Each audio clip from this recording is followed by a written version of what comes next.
Breakups don't just hurt your heart, it also hijacks your body. And this is why every morning feels brutal. This is why you have this urge to check your phone every single minute. The thing is, it's not about your weakness, it's about your nervous system. Right now, you're on a loop. And in the next few minutes, I'm going to explain how you can break this loop in no longer than 7 days. You don't need hours and hours of therapy. You don't need to text your ex to gain that clarity. My name is Alexis Freelander. I'm a relationship therapist and I help people dealing with breakups and also build relationship they deserve.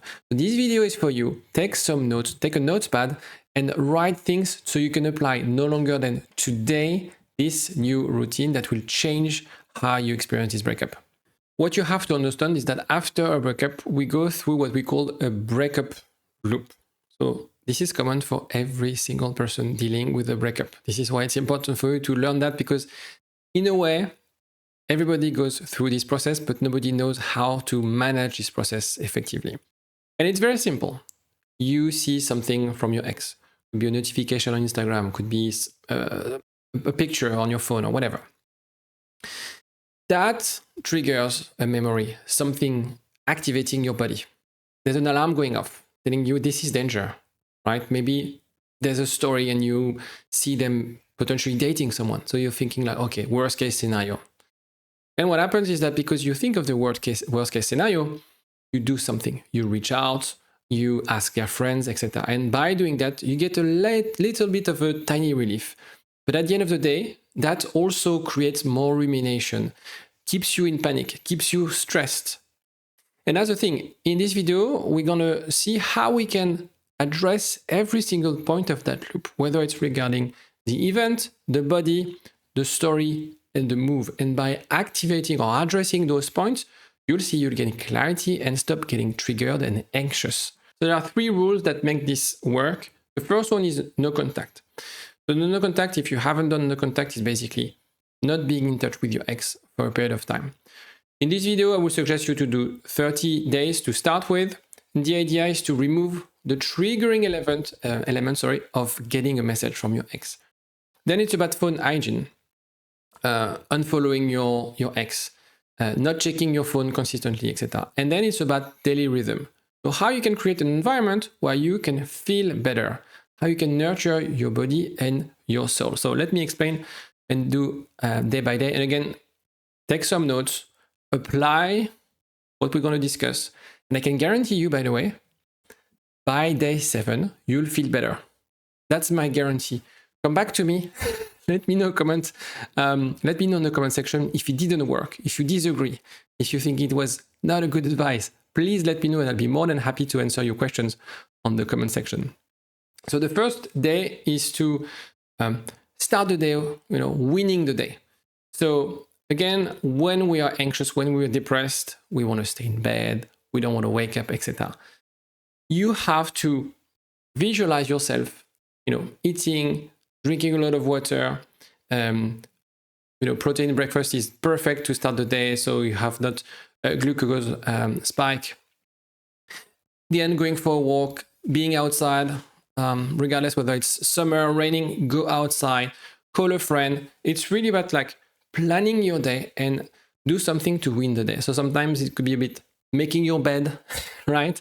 It's about creating proactively those little rituals that will make you feel the day is starting super well. Again, by doing this, you also affect not only a mindset thing, but also affect your physiology. When you eat and you have food and you go outside in the sunlight, you also remove the cortisol spike, release dopamine early in the day. Now, day number 2, we're stacking habits. It's about fun. It's about removing all the chats, archiving all the chats, removing all the shortcuts. Everything that you wanted to send, put them on draft. Set limit timer on Instagram and TikTok, ChatGPT.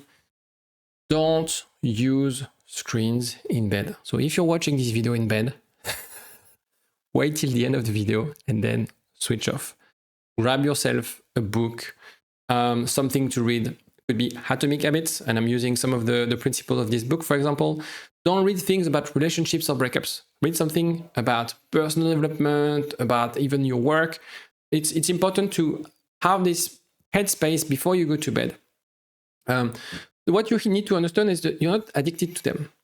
You're addicted to seeking the relief. So knowing that they're around, right? Knowing it's not about them or the relationship. You need a bit of time to reassess and reflect on the relationship. When you create friction in those processes, that helps you not to engage, not to seek messages, etc. So that's, again, a principle from Atomic Habit that I highly recommend you to buy. It's very interesting, regardless of your work, your job, your career.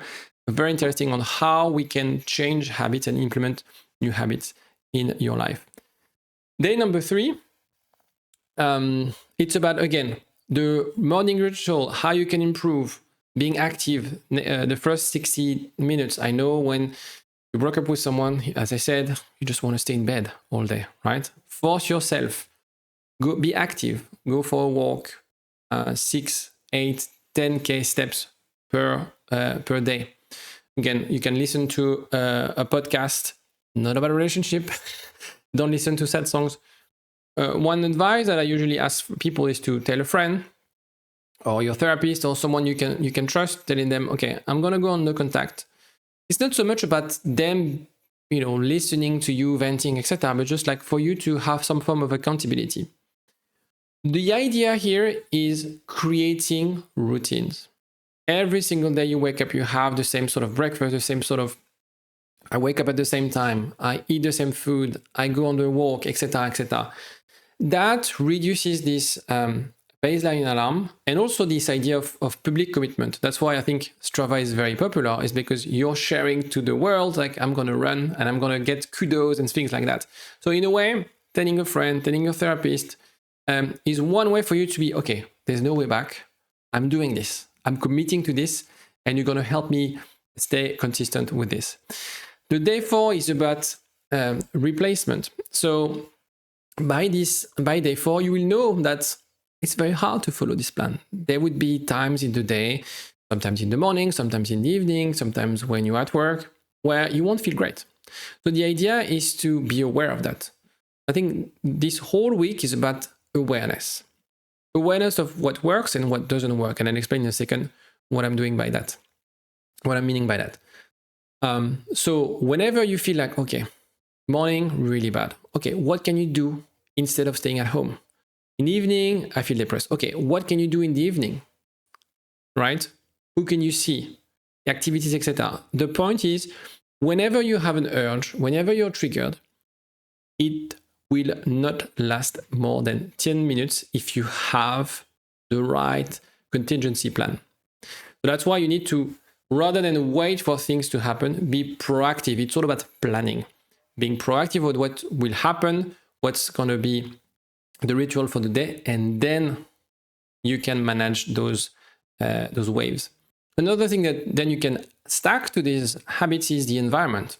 So it could be about a new route to go to the office, cafe.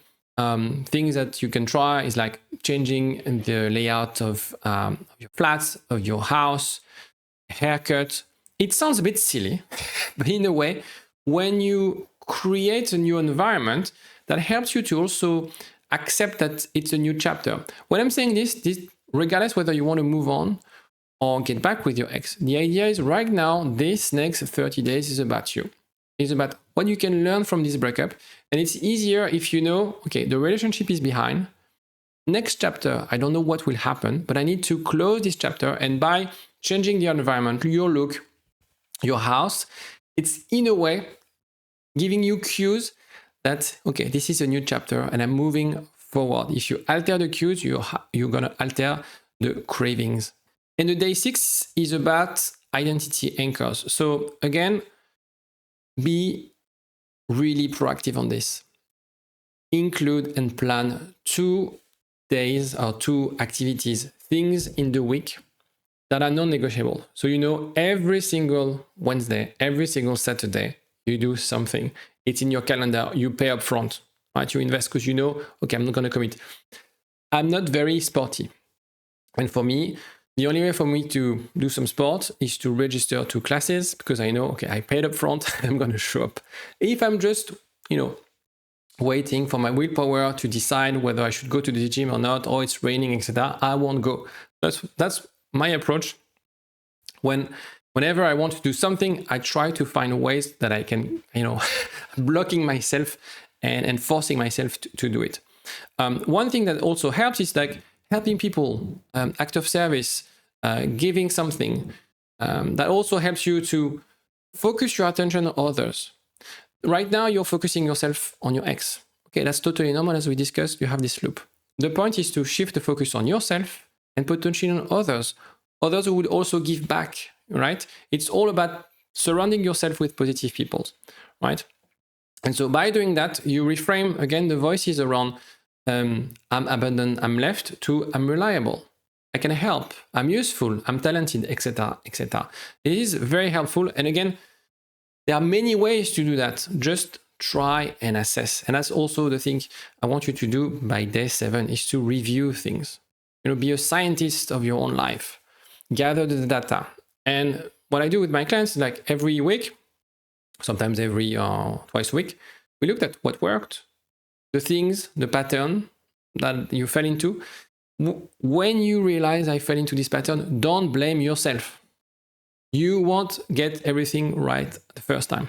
And that's fine. That's the whole point. The whole point is to assess what was working, what didn't work, and what can I do to address this.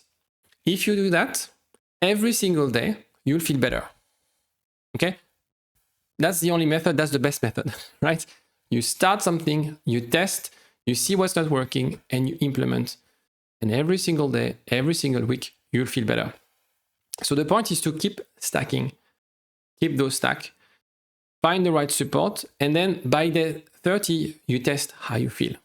Because you can only get back with an ex, you can only move on after a breakup if you do this work of calming your nervous system, gaining clarity, removing this brain fog that you have right after a breakup, and again, that we all have after a breakup. And then make the decision based on how you feel, based on the conversation you'll have potentially with your ex. If you're not sure whether you can get back with your ex or not, have a look. There's a link. I put together a free assessment to assess this in less than 4 minutes. Sometimes it's just not a good idea and it's not just possible to get back with an ex, so have a look. And also I have 5 slots where people can book assessment calls with me directly. Have a look in the description. I'll be more than happy to discuss either your plan, whether you should go no contact, when you should break no contact, or potentially discussing the results on your assessment. And that's it. If you enjoyed this video, don't hesitate to like and subscribe. I'll see you next time about attachment theory. Bye.